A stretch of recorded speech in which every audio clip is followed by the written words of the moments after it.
আচ্ছা, ধ্যানের মাধ্যমে কি সবকিছু জানা যায়? মানে অতীত, বর্তমান, ভবিষ্যৎ? নাকি এসব কিছু একটা ভ্রান্ত ধারণা? আমাদের প্রাচীন শাস্ত্রে দেখা যায় কোনো এক ঋষি ধ্যানে বসলেন। চোখ বন্ধ করে স্বর্গ, মর্ত, পাতাল, ভূত, ভবিষ্যৎ সবকিছু দেখতে পাচ্ছেন। তো কি এমন সম্ভব?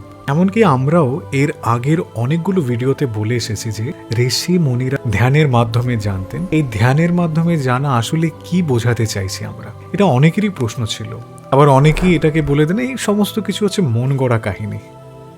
এর আগেও তো বিভিন্ন ধরনের নতুন তথ্য নিয়ে অনেক ভিডিও বানিয়েছি আমরা। আজ না হয় এই ধ্যানের বিষয়টা নিয়েই বলা যাক। আচ্ছা, আমরা সাধারণ মানুষ সময়কে কিভাবে দেখি? আমি আপনাদের প্রশ্ন করছি, আপনারা সময়কে কিভাবে দেখেন? যে অতীত অর্থাৎ যেটা চলে গেছে, বর্তমান মানে এখন যা ঘটছে, আর ভবিষ্যৎ যেটা এখনো আসেনি, এটাই তো সময়ের সাধারণ নিয়ম, তাই তো? বা এইভাবেই তো আমরা সময়কে দেখি। কিন্তু সত্য কথা বলতে আমাদের প্রাচীন উপনিষদ ও বেদ, পুরাণ পড়ে দেখলে দেখা যায় সেখানে বারবার বলা হয়েছে উচ্চ মার্গের সাধক ও ঋষিরা ছিলেন ত্রিকালজ্ঞ। অর্থাৎ তারা এক জায়গায় বসে ধ্যানের চরম গভীরে পৌঁছে অতীত, বর্তমান আর ভবিষ্যৎ সবসময়কে একসাথে চোখের সামনে দেখতে পেতেন।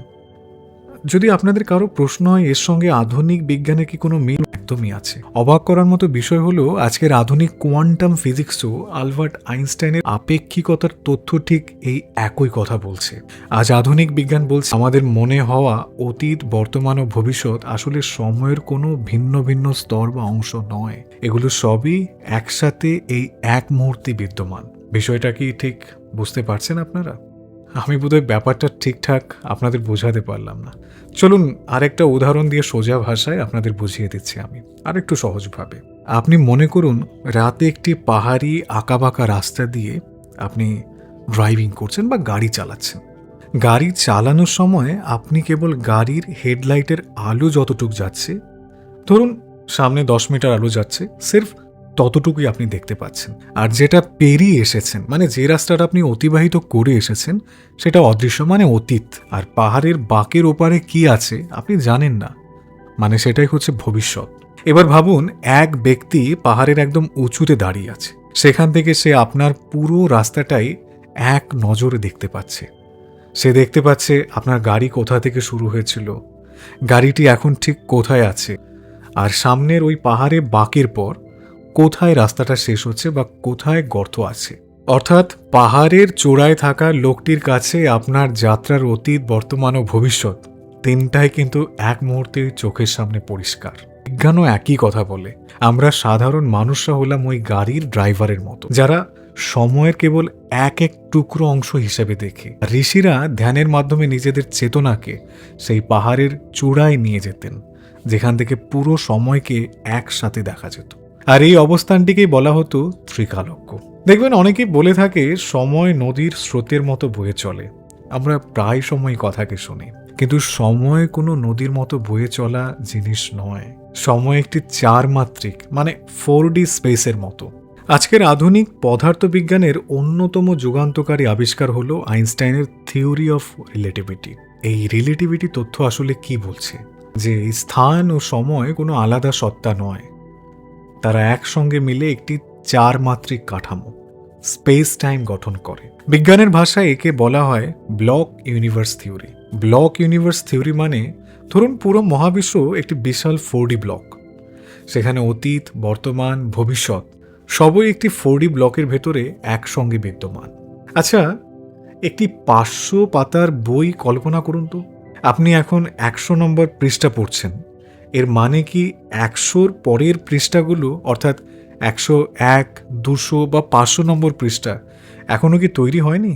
পুরো বই একসঙ্গেই আছে, আপনি শুধু এখন 100 নম্বর পাতায় আছেন।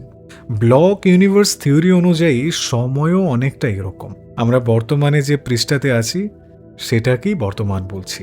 তাহলে এবার প্রশ্ন হতে পারে, ঋষিদের মস্তিষ্ক কিভাবে কাজ করত?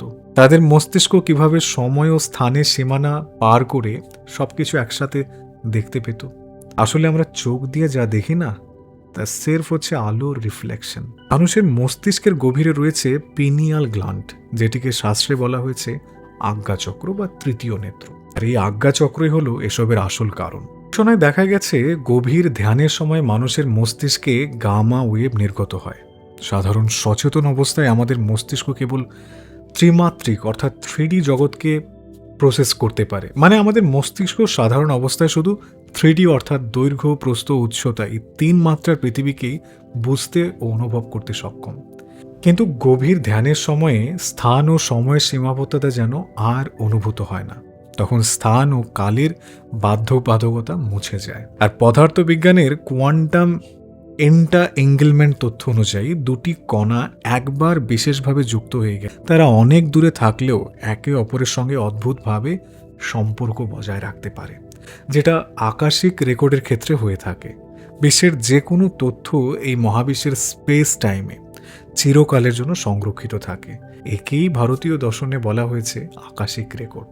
এই আকাশিক রেকর্ড নিয়ে আমরা আগের এক ভিডিওতে বিস্তারিত আলোচনা করেছিলাম। নিচে সেটার ডেসক্রিপশনের লিঙ্ক আমরা দিয়ে দিচ্ছি। আকাশিক রেকর্ডের ভিডিও আপনি আবারও চাইলে দেখতে পারেন আমাদের। যেটা বলছিলাম আর কি, ত্রিকালজ্ঞ ঋষিরা তাদের চেতনার ফ্রিকোয়েন্সি এমন এক উচ্চ মাত্রায় টিউন করতেন যার ফলে তার মস্তিষ্কের সীমা ছাড়িয়ে মহাবিশ্বের সেই সঞ্চিত ডেটাবেস থেকে অতীত বা ভবিষ্যতে যে কোনো তথ্য অ্যাক্সেস করতে পারতেন, মানে দেখতে পেতেন। তাহলে বিষয়টা কি দাঁড়ালো? যাকে আমরা এতদিন অলৌকিক ক্ষমতা বা গল্প কথা ভেবে এসেছি তা আসলে কোনো জাদুবিদ্যা ছিল না, তা হলো আসলে এক কঠিন সাধনা।